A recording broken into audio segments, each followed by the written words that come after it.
Okay, so my video just paused there. If you're seeing this for the first time, there is part 1 of day 3. So this is just a quick video wrapping it up. We're doing the journal entry. Okay, let's get cracking.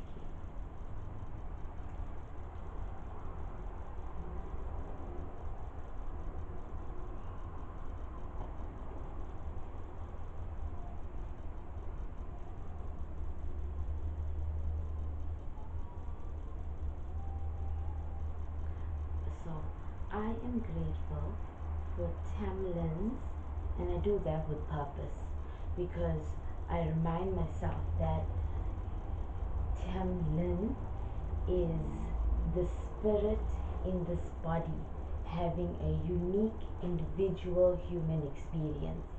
And the more often you remind yourself of that, the more easier it becomes to not only identify yourself as in this body. Yes, it's important to identify yourself as in this body because you want to live a fulfilling, successful, whatever success means to you, life. However, it is fruitful to expose yourself to the idea that there is more to you than just how you experience existence in the body. And that's a journey you must take for yourself. It's a deep journey. It's an important one in my opinion.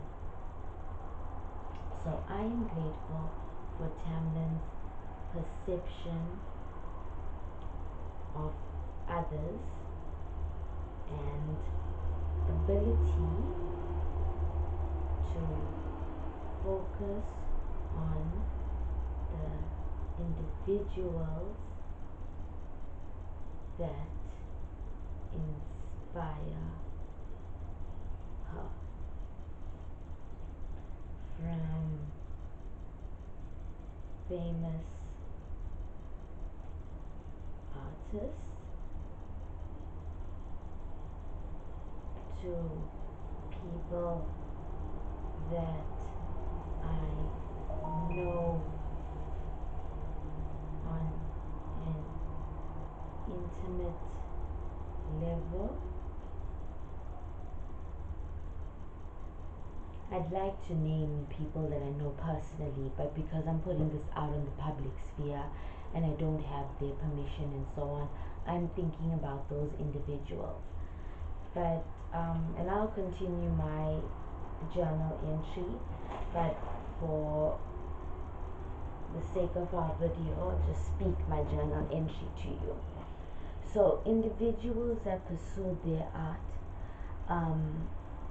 people like Michael Jackson, Doja Cat, Mariah Carey, Eckhart Tolle as an author. I am inspired by those people because I perceive them as brave, opening themselves up to the world, and I perceive them as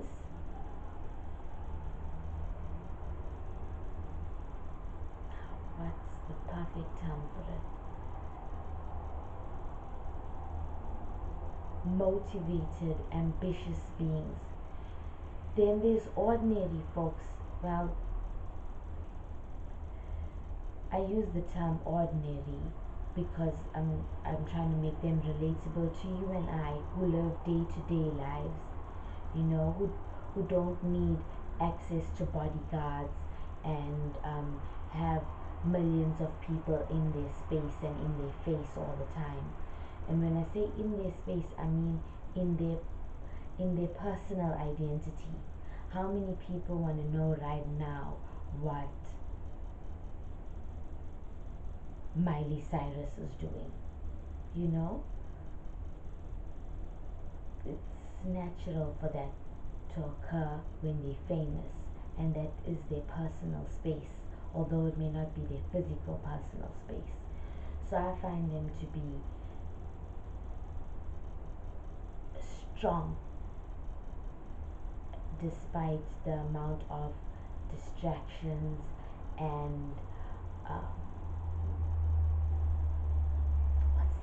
bait, things that lure you into staying in the system.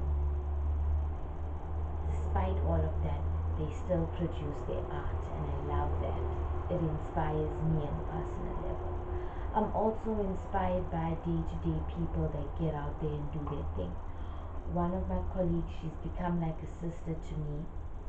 Not like she is a sister, but for those of you who only define sister as a blood relative, something genetics or with DNA, genetics can explain, or DNA or whatever. Nah, it's for me. It's not about that. It's about a bond, and I met her in her late 20s, and she's a mother of three now. I got to meet her when she was pregnant with her third baby. And although we have totally different ideologies, totally different lifestyles, I am supremely inspired by her because I see when I observe her, because I get to spend a lot of my day around her, I get to see how your unique individual traits can be used for the betterment of your life experience. So I'm going to say that again to you so that you could consider it for yourself. Your unique individual traits can be used for the betterment of your particular life experience. And I got to see that in her, and then with conscious effort apply that in my life. Like, consciously, actively look at my own unique traits. For example, I love to talk.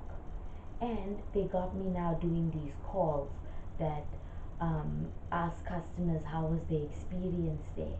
And I've seen that it's it's helped out the ladies that I work with by decreasing their workload.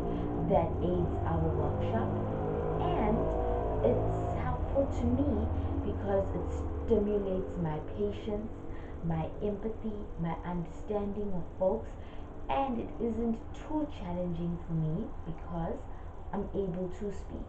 It also helps me improve my isiZulu because I do try on the basic level to communicate with customers, to put them at ease with talking. Don't talk too much of proper English, with that etiquette. I open myself up to adapting to the situation. So I want you to today, or what I would like for you to do today, is to observe people around you. It doesn't have to be people in your direct space. Um, you could be like my sister and I. It's just the two of us, or you could be living in a household with many people, or you could be living alone. Either way, there are individuals everywhere. Go forth and observe and see what comes to you. What you observe in another. Yo, lol. Don't know what made me look at my laptop, but it's 0606. I don't know what you may observe in another that may inspire you or educate you on a different perspective. So let's be aware of not comparing ourselves to others, but rather acknowledging what in others we perceive as inspiration. Thank you for being here. I put my light on today. The sun is shining in. They say there's a war going on out there, but you do have control over something, your peace. And once you become more aware of your peace and you do things, actions to stimulate it, you generate more peace and prosperity and growth around you. And I dare you to challenge me on that. In fact, I invite you, because the moment that you challenge me, you put an effort into proving it wrong, so you'll end up doing it, and then you'll find that what I'm saying is fact. Peace, guys. Thank you for being here.